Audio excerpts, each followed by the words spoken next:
Dear children, Indian financial സിസ്റ്റത്തിൽ നമ്മൾ services എന്നുള്ള ഹെഡിലൂടെയാണ് പോകുന്നത്. സർവീസസിൽ underwriters, types of underwriters, types of underwriting തുടങ്ങിയ കാര്യങ്ങളാണ് നമ്മൾ ലാസ്റ്റ് ക്ലാസ്സിൽ, സ്റ്റോക്ക് ബ്രോക്കിംഗ് എന്താണ് തുടങ്ങിയ കാര്യങ്ങളാണ് നമ്മൾ ലാസ്റ്റ് ക്ലാസ്സിൽ ഡിസ്കസ് ചെയ്തിട്ടുള്ളത്.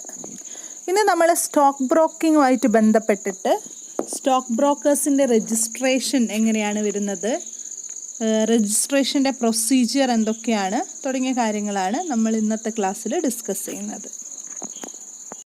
How can we conduct registration of stock brokers?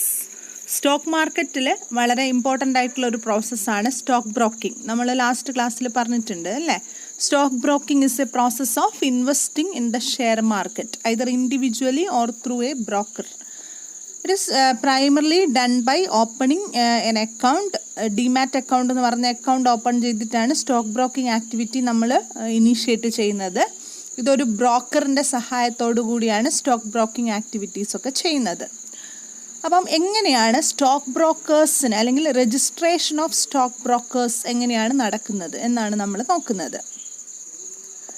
A stock broker is a member of stock exchange. എപ്പോഴും സ്റ്റോക്ക് മാർക്കറ്റിലെ വൺ ഓഫ് ദ ഇൻ്റർമീഡിയറി അല്ലെങ്കിൽ മെമ്പറാണ് സ്റ്റോക്ക് ബ്രോക്കർ എന്ന് പറയുന്നത്. So a stock broker is required to register his name in stock exchange. Registration എന്ന് പറയുന്ന procedure ബ്രോക്കറിനെ സംബന്ധിച്ചിടത്തോളം, സ്റ്റോക്ക് ബ്രോക്കേഴ്സിനെ സംബന്ധിച്ചിടത്തോളം വളരെ ഇമ്പോർട്ടൻ്റ് ആണ്. ഈ ബ്രോക്കേഴ്സിൻ്റെ അല്ലെങ്കിൽ സ്റ്റോക്ക് ബ്രോക്കേഴ്സിൻ്റെ ഫങ്ഷൻസ്, അതേപോലെ അവരുടെ എന്തൊക്കെ റോളാണ് അവർ സ്റ്റോക്ക് മാർക്കറ്റിൽ ചെയ്യേണ്ടത്, അവരുടെ രജിസ്ട്രേഷൻ പ്രൊസീജിയേഴ്സ് എല്ലാം തന്നെ കൺട്രോൾ ചെയ്യുന്നതും ഗവേൺ ചെയ്യുന്നതും സെക്യൂരിറ്റീസ് എക്സ്ചേഞ്ച് ബോർഡ് ഓഫ് ഇന്ത്യയാണ്. So registration, role and functions of stock brokers are governed and controlled by SEBI. അപ്പോൾ സെബി ആണ് റെഗുലേറ്ററി അതോറിറ്റി, സ്റ്റോക്ക് മാർക്കറ്റിൻ്റെ റെഗുലേറ്ററി അതോറിറ്റിയാണ് സെബി.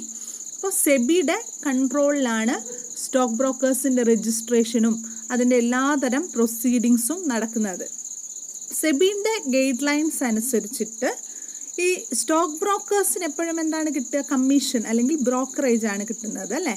അപ്പോൾ ഈ കമ്മീഷൻ എന്ന് പറയുന്നത് അവർ ട്രേഡ് വാല്യൂ, അതായത് ഏത് ട്രേഡാണോ സ്റ്റോക്ക് ബ്രോക്കേഴ്സ് ഹാൻഡിൽ ചെയ്യുന്നത് ആ ട്രേഡിൻ്റെ വാല്യൂവിൻ്റെ 2.5% കമ്മീഷൻ മാത്രമാണ് ഇവിടെ സ്റ്റോക്ക് ബ്രോക്കേഴ്സിന് ലഭിക്കുന്നത്.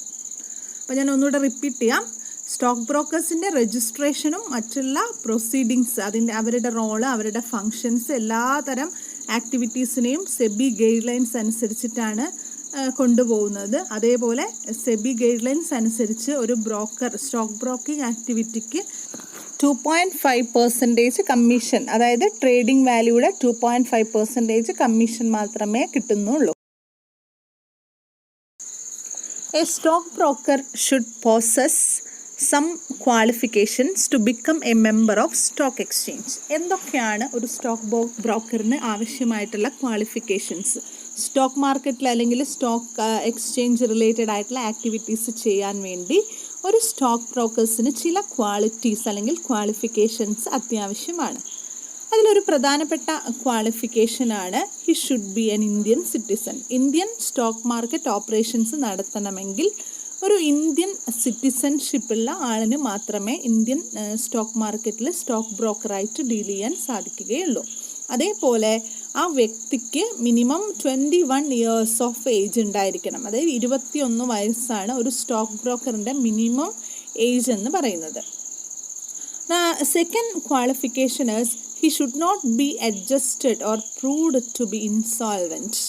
ഒരു ഇൻസോൾവെൻ്റ് ആയിട്ട്, അല്ലെങ്കിൽ ഇൻസോൾവെൻ്റ് എന്ന് വെച്ചാൽ പാപ്പരാവുക, ഇൻസോൾവെൻ്റ് ആയിട്ടുള്ള ഒരു വ്യക്തിക്കോ ഒരു പാർട്ടിക്കോ ഒരിക്കലും തന്നെ സ്റ്റോക്ക് ബ്രോക്കിംഗ് ആക്ടിവിറ്റീസ് ഡീൽ ചെയ്യാൻ സാധിക്കുന്നതല്ല. അതേപോലെ he should not be a defaulter of any stock exchange. ഒരു സ്റ്റോക്ക് മാർക്കറ്റ് ഓപ്പറേഷൻസിലും ഒരു ഡിഫോൾട്ട് ആയിട്ടുള്ള പേയ്മെൻറ്റ് നടത്തിയിട്ടുള്ള അല്ലെങ്കിൽ ഡിഫോൾട്ട് ആക്ടിവിറ്റീസിൽ ഇൻവോൾവ് ആയിട്ടുള്ള ഒരു സ്റ്റോക്ക് ബ്രോക്കറിനും നമ്മൾ ഇന്ത്യൻ സ്റ്റോക്ക് മാർക്കറ്റിൽ ഓപ്പറേഷൻസ് നടത്താൻ സാധ്യമല്ല. അതും സ്റ്റോക്ക് ബ്രോക്കറിന് ഉണ്ടായിരിക്കേണ്ട one of the ക്വാളിഫിക്കേഷനാണ്.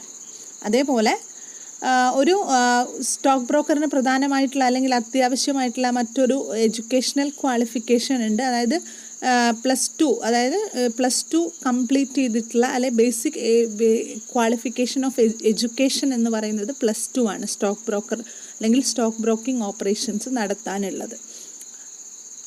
So, individuals, firms and corporates can become a member of stock exchange.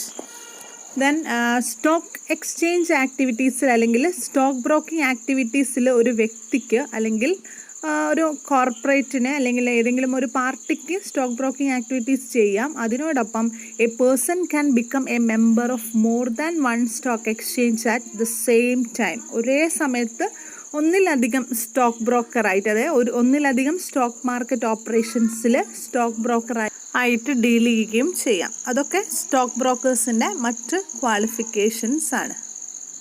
ഇനി ഒരു സ്റ്റോക്ക് ബ്രോക്കറിന് സ്റ്റോക്ക് മാർക്കറ്റിൽ രജിസ്ട്രേഷൻ ചെയ്യാൻ എന്തൊക്കെ പ്രൊസീജിയേഴ്സ് ആണ് ഉള്ളത് എന്നാണ് നമ്മൾ നോക്കുന്നത്.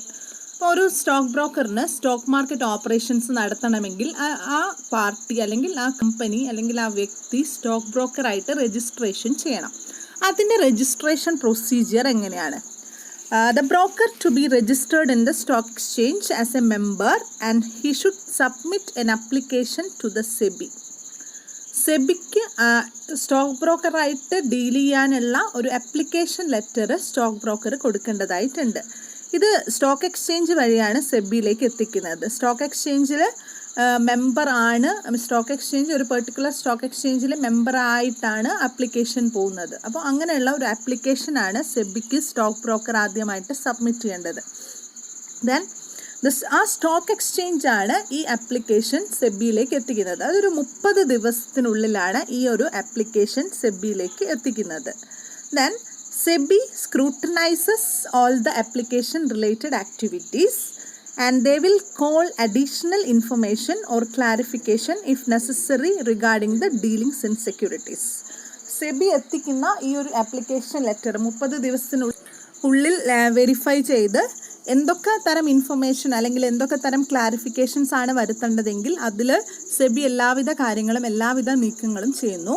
The SEBI may also request the applicant to appear in front of the board for personal representation. Particular stock ബ്രോക്കറിൻ്റെ അടുത്ത് ഇൻഫോം ചെയ്യുകയാണ് ചെയ്യുന്നത്. എന്തെങ്കിലും തരത്തിലുള്ള പേഴ്സണൽ റെപ്രസെൻറ്റേഷൻ ആവശ്യമായിട്ടുണ്ടെങ്കിൽ ആപ്ലിക്കൻറ്റിനെ നേരിട്ട് ഇൻഫോം ചെയ്യുകയാണ് പിന്നീട് സെബി ചെയ്യുന്നത്. ഇങ്ങനെയാണ് ഒരു രജിസ്ട്രേഷൻ പ്രൊസീജിയർ, ഒരു സ്റ്റോക്ക് ബ്രോക്കിംഗ് ആക്ടിവിറ്റിയുടെ രജിസ്ട്രേഷൻ പ്രൊസീജിയർ ഇന്ത്യൻ സ്റ്റോക്ക് മാർക്കറ്റിൽ നടക്കുന്നത്. അപ്പോൾ ഇന്നത്തെ ക്ലാസ്സിൽ നമ്മൾ ഡിസ്കസ് ചെയ്തിട്ടുള്ളത് സ്റ്റോക്ക് ബ്രോക്കിങ്ങിൻ്റെ സ്റ്റോക്ക് ബ്രോക്കിംഗ് രജിസ്ട്രേഷൻ എങ്ങനെയാണ് നടക്കുന്നത്, സ്റ്റോക്ക് ബ്രോക്കേഴ്സിൻ്റെ ക്വാളിഫിക്കേഷൻസ് എന്തൊക്കെയാണ്, സ്റ്റോക്ക് ബ്രോക്കിംഗ് രജിസ്ട്രേഷൻ എങ്ങനെയാണ് നടക്കുന്നത് തുടങ്ങിയ കാര്യങ്ങളാണ് നമ്മൾ ഇന്നത്തെ ക്ലാസ്സിൽ ഡിസ്കസ് ചെയ്തിട്ടുള്ളത്. Okay, thank U.